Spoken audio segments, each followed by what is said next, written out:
नमस्कार दोस्तों, आज मैं बात करने जा रहा हूँ एक ऐसे शख्स के बारे में जिनका नाम है विनायक दामोदर सावरकर। जी हाँ दोस्तों, वीर सावरकर भारतीय इतिहास के ऐसे लोगों में से हैं जिन पर शायद सबसे ज्यादा विवाद खड़ा किया जाता है। मेरा नाम राहुल सावरकर नहीं है, मेरा नाम राहुल गांधी है। दोस्तों, वह कवि थे, लेखक थे, क्रांतिकारी थे, चिंतक थे, नेता थे और इन सबसे उन पर एक सच्चे देशभक्त थे।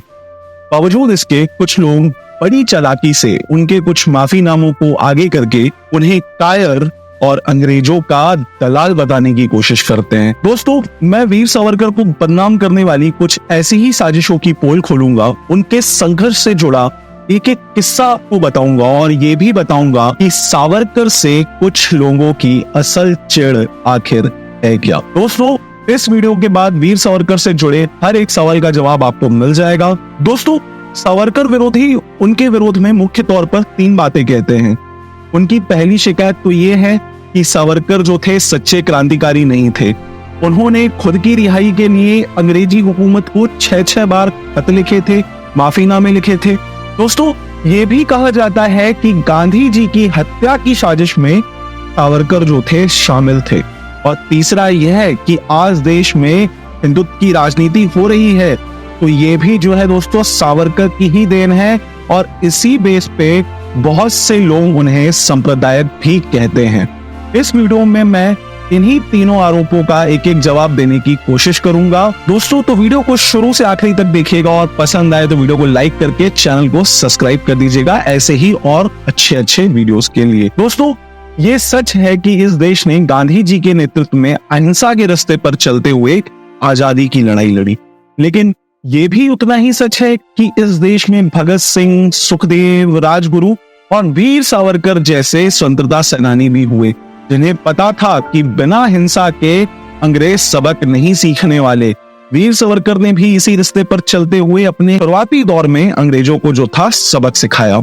दोस्तों, इससे पहले हम उनके अंडमान जेल जाने और उनके माफीनामे पर आए, आपको उससे पहले की कुछ घटनाएं बता देते हैं। दोस्तों, ये बात है 1 जुलाई 1909 की। भारत के क्रांतिकारी मदन लाल ढींगरा जी ने लंदन में अंग्रेज अधिकारी सर विलियम हंट वाइली की दिन दहाड़े हत्या कर दी। मदन लाल ने यह कहते हुए हत्या करी कि अंग्रेजी हुकूमत के जरिए ये लोग भारत में भारतीयों पर जुल्म ढा रहे हैं। दोस्तों, कहते हैं पहली बार उस हत्याकांड में भी वीर सावरकर का नाम सामने आया था। कहा गया कि हत्या के लिए जो हथियार मुहैया कराया गया था उसमें सावरकर की अहम भूमिका थी। दोस्तों, मगर उनके खिलाफ कोई सबूत न मिलने पर उन पर कोई कार्रवाई नहीं की गई। उसी साल 1909 में अंग्रेजी सरकार के खिलाफ चीजें छापने के बाद जब वीर सावरकर के भाई गणेश सावरकर को उम्र कैद की सजा हुई तो इससे उनके समर्थक जो थे भड़क गए।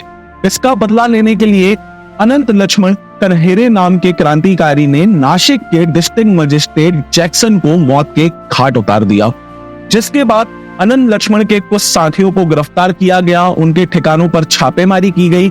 इसी छापेमारी में और इसी कार्रवाई में कुछ ऐसी चीजें मिली जिससे ये पता लगा कि हत्या में शामिल हथियार को विनायक दामोदर सावरकर नाम के युवक ने लंदन से भेजा था, जिसके बाद टेलीग्राम करके इसकी जानकारी जो थी दोस्तों लंदन पुलिस को दी गई और सावरकर को गिरफ्तार कर भारत लाया गया। दोस्तों, मगर सावरकर इससे भी हार मानने वाले नहीं थे। जिस समुद्री जहाज से उन्हें लाया जा रहा था वो वहां से भी गार्ड को चकमा देकर भाग गए। कई मील तैरते हुए किनारे पर आए और किनारे पर आकर जख्मी हो गए और उसके बाद वो पकड़े गए। दोस्तों, जैक्सन की हत्या में शामिल होने के जुर्म में सावरकर और कुछ और लोगों को काला पानी की सजा देते हुए अंडमान की सेल्वर जेल में भेज दिया गया, जहां वो पूरे 9 साल 10 महीने जेल में रहे। उन्हें जो था 25-25 साल की 2 सजाएं सुनाई गई।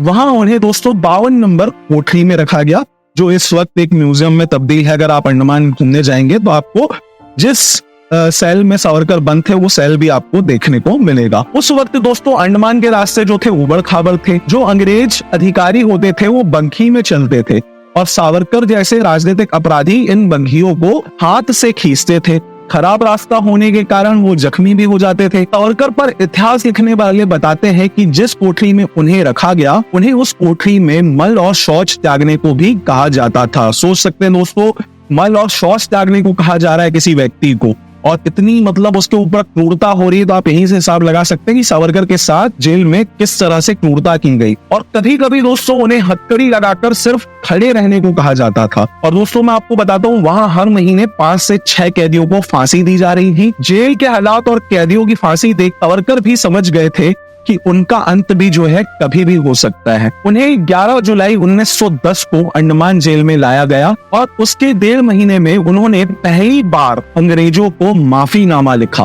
और अगले 9 साल में अपनी सजा कम कराने के लिए ऐसे 6 माफीनामे लिखे। और सावरकर के इन्हीं माफीनामों को लेकर उनके विरोधी ये कहते हैं कि वो तो डरपोक थे, वरना कोई क्रांतिकारी खुद के लिए माफी थोड़ी ना मांगता है।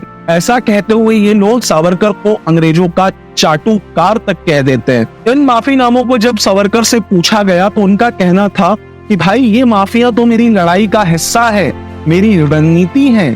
सावरकर ने तब मोहम्मद गौरी का उदाहरण दिया और बोला कि वो पृथ्वीराज चौहान से कितनी बार हारा और हर बार क्या होता था, माफी मांगकर चला गया। तो जब गौरी से इस पर पूछा गया कि वो हर बार माफी क्यों मांगता है, तो उसका ये कहना था कि भाई मैं अगली बार और ज्यादा तैयारी करके आऊंगा और पृथ्वीराज चौहान को जो है हरा सकूंगा। दोस्तों मुझे लगता है कि माफी मांगने के पीछे सावरकर ने जो दलील दी कि माफी मांगना उनकी रणनीति का हिस्सा है, इसके बाद दोस्तों कहने सुनने को कुछ नहीं बच जाता और हमें इसे उसी तरह से ही लेना चाहिए। दोस्तों अगर वो डरपोक होते, यातनाओं से डरते, तो आप खुद ही सोचिए कि इंग्लैंड में रहते हुए वो अच्छी भली जिंदगी जी रहे थे, तो उन्हें आखिर क्या जरूरत पड़ी कि पहले वहां अंग्रेज अधिकारी की हत्या में शामिल होते, फिर वहीं रहते हुए भारत में हथियार पहुंचा के अंग्रेज अधिकारी की हत्या करवाते, वो भी तब जब पता था कि ऐसे मामलों में पकड़े जाने पर फांसी मिलना तय होता है। आप खुद से पूछिए, क्या फांसी या मौत से डरने वाला शख्स ये करेगा?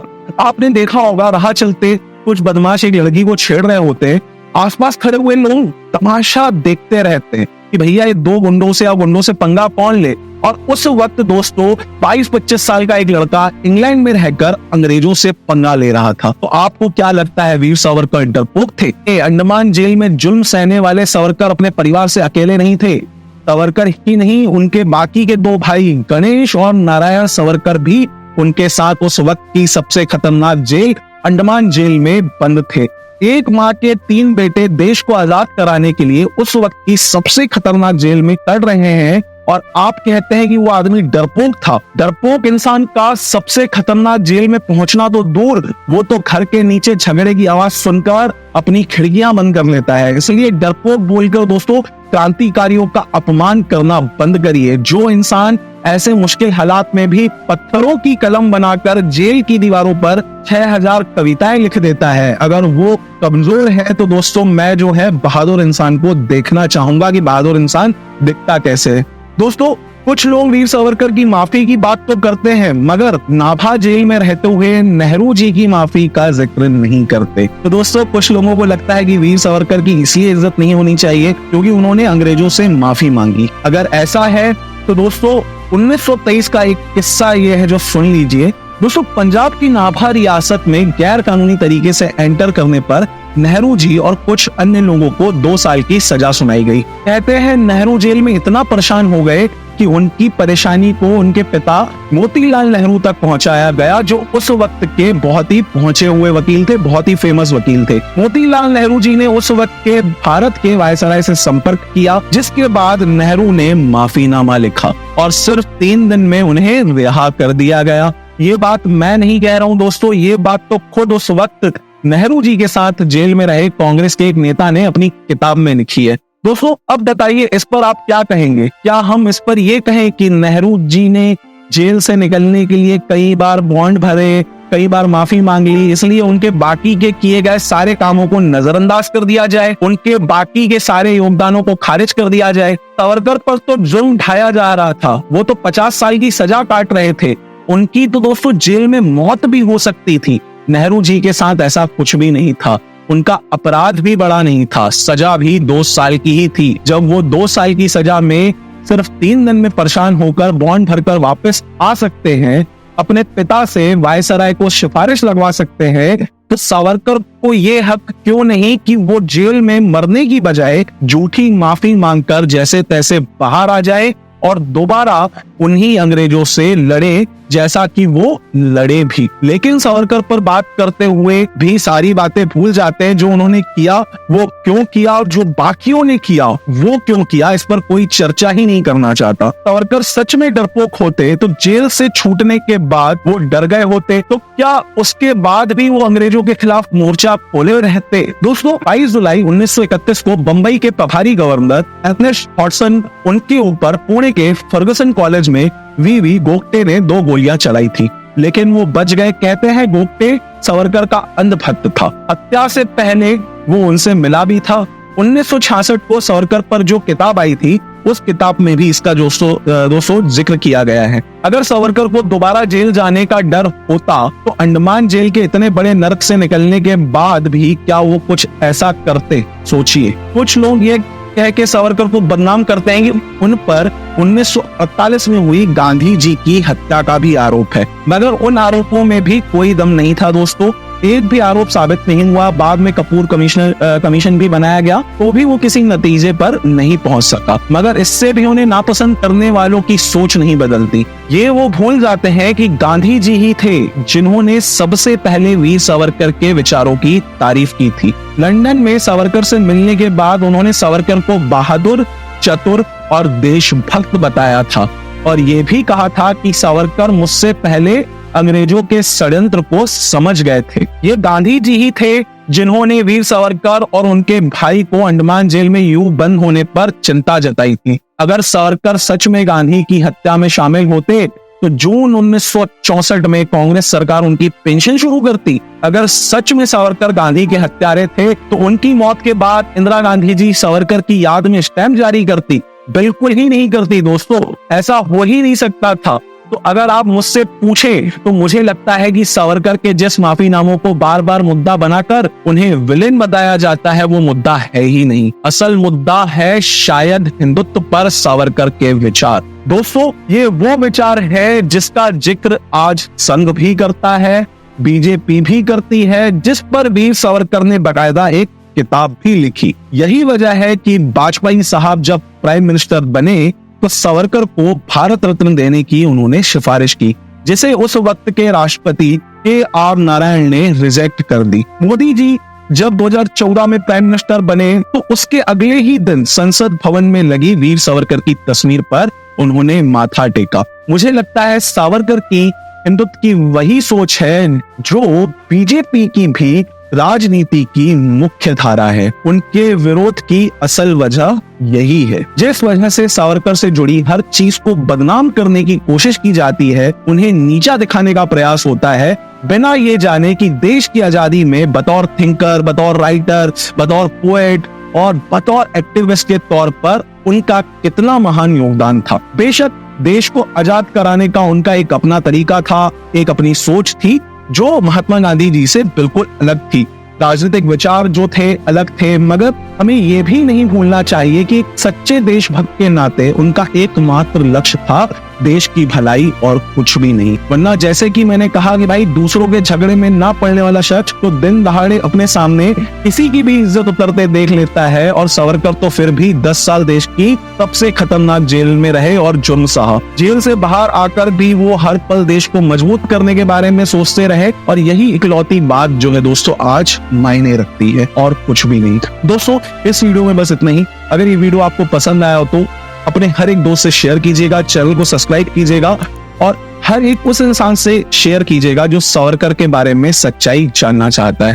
दोस्तों, उम्मीद करता हूँ वीडियो पे आप लाइक करेंगे और जो बात आपको अच्छी लगी वो कमेंट करके जरूर बताएंगे और अपने विचार जो है कमेंट बॉक्स में जरूर रखेंगे। धन्यवाद। जय हिंद, जय भारत।